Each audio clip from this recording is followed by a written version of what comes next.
कर्म फल की कथा। व्यक्ति जैसा कर्म करता है उसे उसी प्रकार के फल की प्राप्ति होती है। शास्त्रों में कहा गया है कि व्यक्ति को हमेशा अच्छे कर्म ही करने चाहिए।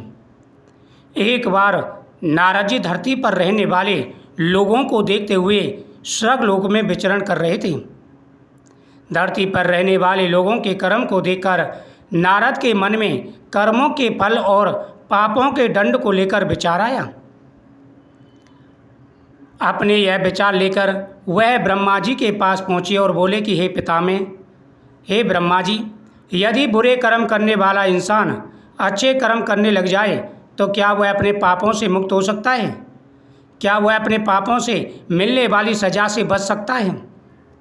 नारद जी तब ब्रह्मा जी नारद जी के इन सवालों का जवाब देते हुए बोले कि हाँ और ना भी। हाँ का मतलब है यह कि अगर कोई इंसान अपने किए गए पापों से मुक्ति पाना चाहता है तो उसके लिए निस्वार्थ भाव से अपनाया गया दान, पुण्य, धर्म और भक्ति का रास्ता सबसे उत्तम होता है। अगर इंसान दिल से अपने पापों का प्रायश्चित करते हुए निस्वार्थ भाव से दान, पुण्य, धर्म और भक्ति का रास्ता अपनाता है तो वह उस जन्म से अपने मिलने वाले पापों के दंड से मुक्त हो जाता है। उससे उस इंसान के किए गए पापों की सज़ा कुछ कम जरूर हो जाएगी, लेकिन पापों का दंड तो जीवन काल में भोगना ही पड़ेगा। किंतु कुछ जघन्य अपराध यानी घोर पाप ऐसे होते हैं जिनका दंड शरीर एवं मानसिक रूप से न सिर्फ इस जन्म में बल्कि आने वाले एक या कई जन्मों तक भोगने पड़ते हैं। यानी इंसान के कर्म कभी पीछा नहीं छोड़ते। तो ऐसे में अगर इंसान दिल से अपने पापों का प्रायश्चित करते हुए निस्वार्थ भाव से दान, पुण्य, पशु पक्षी तथा लाचार इंसान एवं जानवरों की सेवा, धर्म और भक्ति का रास्ता अपनाता है तो आगे के जन्मों में पिछले वाले जन्मों के घोर अपराधों की सज़ा नहीं भोगनी पड़ती। यदि वो अपनी पूरी उम्र श्रद्धा और विश्वास से ईश्वर की भक्ति में और पुण्य कर्मों में लगा देता है तो वह अपने पापों से सदा के लिए मुक्त हो जाता है। पूरी श्रद्धा से की गई भगवान की भक्ति और निस्वार्थ भाव से अपनाया गया दान, पुण्य, धर्म और भक्ति में इतनी शक्ति होती है कि इंसान मोक्ष तक को प्राप्त कर लेता है। हे नारद, और नहीं का मतलब यह है कि अगर वो इंसान दान, पुण्य, धर्म और भक्ति का रास्ता या कोई भी कर्म निस्वार्थ भाव से ना अपनाकर किसी स्वयं के मकसद को पूरा करने के लिए या लालच से अपनाता है तो इसे दिखावा बोला जाता है। ऐसा करने से उसे उसके पापों से छुटकारा कभी नहीं मिलता, अपने पापों से कभी मुक्ति नहीं हो सकता। इंसान के द्वारा किया गया घोर अपराध और पाप उसका अगले जन्म तक पीछा नहीं छोड़ता। हे नारद, यदि व्यक्ति को अपने पापों से छुटकारा चाहिए तो निस्वार्थ भाव से दान, पुण्य और पुण्य कर्म करने चाहिए। अगर अपनी इच्छा बोल करके या अपने स्वार्थ के लिए दान, पुण्य या पूजा पाठ कर रहे हैं तो उसके पाप कभी भी उसका पीछा नहीं छोड़ सकते। तब ब्रह्मा जी नारद जी को इसी पर आधारित एक सच्ची कहानी सुनाते हैं।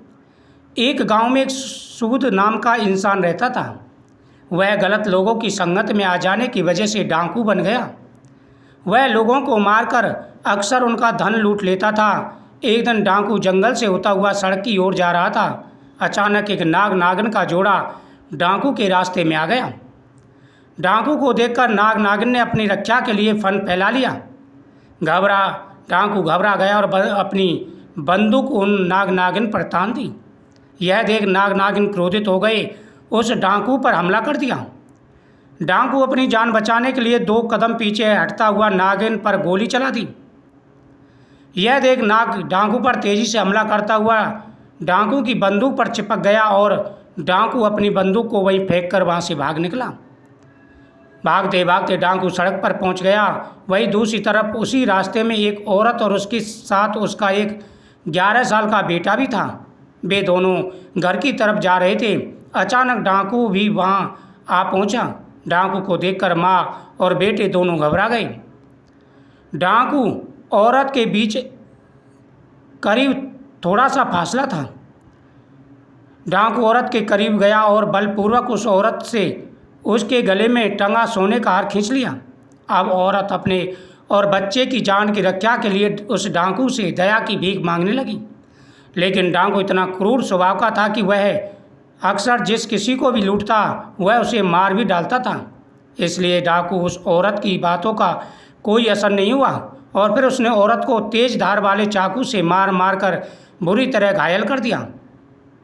यह देख बच्चा क्रोध से तिलमिला उठा और पत्थर उठाकर उसने जोर से डाकू की सर पर मारा। डाकू की सर से खून निकला। डाकू ने उस बच्चे को भी चाकू मार दिया और वहाँ से भाग गया।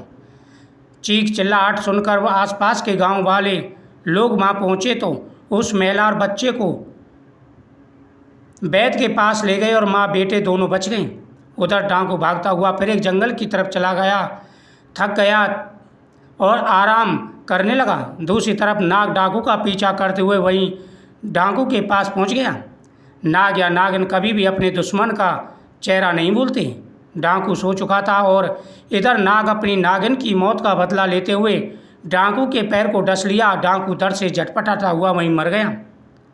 यह सारी घटना यमपुरी बैठे हुए चित्र और गुप्त और यमराज देख रहे थे। डाकू के मरते यम के दूत यमलोक से धरती पर डाकू की आत्मा को लेने आते हैं। वह डाकू की आत्मा को यमलोक ले जाते हैं। यमलोक में चित्रगुप्त जी अपनी किताब में डाकू के द्वारा किए गए सभी कर्मों और पापों का लेखा जोखा देखते हुए उसे उसके पापों की सज़ा सुनाते हैं। डाकू की आत्मा को बहुत सारी यातनाएं दी जाती हैं। उसके बाद चित्रगुप्त जी डाकू की आत्मा को बोलते हैं कि जिस 11 साल के बच्चे को तुमने चाकू से मारा था उस पाप की सज़ा भोगने के लिए तुम्हारा फिर से धरती पर जन्म होगा और एक पंडित के घर होगा जहाँ तुम सिर्फ 11 साल तक ही जीवित रहोगे। दूसरी तरफ एक गांव में एक पंडित रहता था जिसकी पत्नी को 10 साल से कोई भी औलाद नहीं हुई। पंडित भगवान भोलेनाथ का बहुत बड़ा भक्त था। वह रोज़ भोले बाबा की पूरी श्रद्धा भाव से पूजा अर्चना किया करता था। इसके अलावा वह गरीबों और साधु संतों को भोजन भी कराता।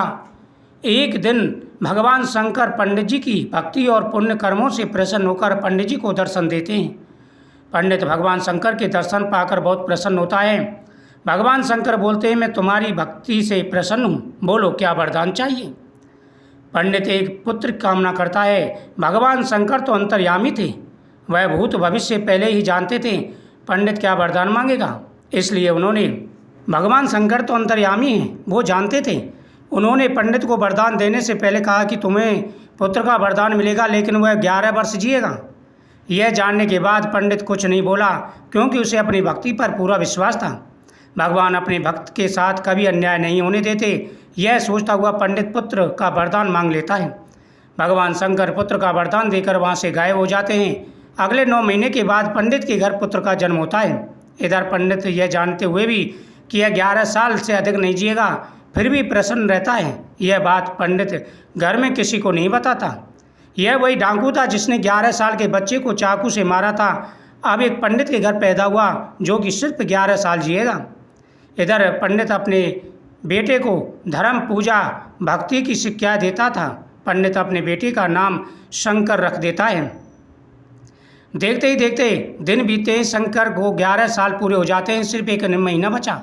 पंडित ने सोचा कि अब इसकी मृत्यु नज़दीक है। इसलिए पंडित ने उसके मामा को तुरंत घर बुलवाता है और खूब सारा धन देकर उसे काशी जी भेज देता है, क्योंकि अगर किसी की अकाल मृत्यु और काशी जी पहुँच जाए तो उसकी मृत्यु टल जाती है।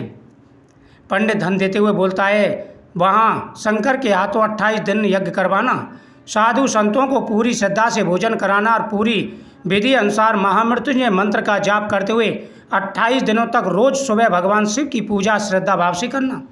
अगले दिन मामा और शंकर धन लेकर काशी के लिए निकल पड़ते हैं। काशी पहुँचते ही मामा और शंकर वो सब करना शुरू कर देते हैं जैसा कि पंडित ने बताया था। ठीक 28वें दिन शंकर की हालत अचानक खराब हो जाती है। शंकर के मामा शंकर को आराम करने के लिए अंदर भेजते हैं। शंकर के मामा जब साधु को भोजन कराने के बाद जाकर देखते हैं शंकर के प्राण निकल चुके हैं। यह देख शंकर के मामा जोर जोर से रोने लग जाते हैं। इतने में यमलोक के दूत शंकर की आत्मा को लेकर यमलोक पहुँचते हैं। यमलोक में चित्रगुप्त जैसे ही शंकर के पाप पुण्य के लेखे की किताब खोलते हैं तो चकित रह जाते हैं और जोर से बोल उठते हैं असंभव, अद्भुत। ये 2 शब्द सुनते ही चित्रगुप्त कुछ देर तक यूं ही मौन खड़े रहते हैं। फिर कुछ देर बाद चित्रगुप्त ऊंचे स्वर में यमदूतों को आदेश देते हैं तुरंत अभी के अभी शंकर की आत्मा को शंकर के शरीर में डाल दो। यमदूत शंकर को उसके शरीर में पुनः डाल देते हैं और शंकर फिर जी उठता है। अचानक यह चमत्कार देख शंकर के भीतर शरीर में हलचल हो रही है। शंकर के मामा खुशी हो जाते हैं। वहाँ यमलोक में इस बात को लेकर यमराज चित्रगुप्त से सवाल करते हैं, ये सब कैसे हुआ? जब मैंने किताब खोली तो उसमें शंकर के द्वारा किए गए पुण्य कर्म, भगवान शिव की आराधना और हवन जैसे शुभ और भक्ति की शक्ति से शंकर की कुंडली में जो अकाल मृत्यु योग बना था वह टल गया। यानी कहते हैं कि भगवान की भक्ति करने से, नाम जाप करने से, यज्ञ अनुष्ठान करने से अकाल मृत्यु दूर हो जाती है। वही योग शंकर की कुंडली में बन गया। चित्रगुप्त ने कहा कि इसने काशी में जाकर के इतनी पूजा पाठ की और इसके माँ बाप ने पूजा पाठ की, इससे इसका अकाल मृत्यु का योग इसकी भक्ति के द्वारा टल गया। तो भगवान शिव की कृपा से शंकर की अल्पायु दीर्घायु में बदल गई और अच्छे कर्मों का फल उसे जीवन दान के द्वारा मिला। तो व्यक्ति को अच्छे कर्म करते रहना चाहिए। ओम नमो भगवते वासुदेवाय नमः।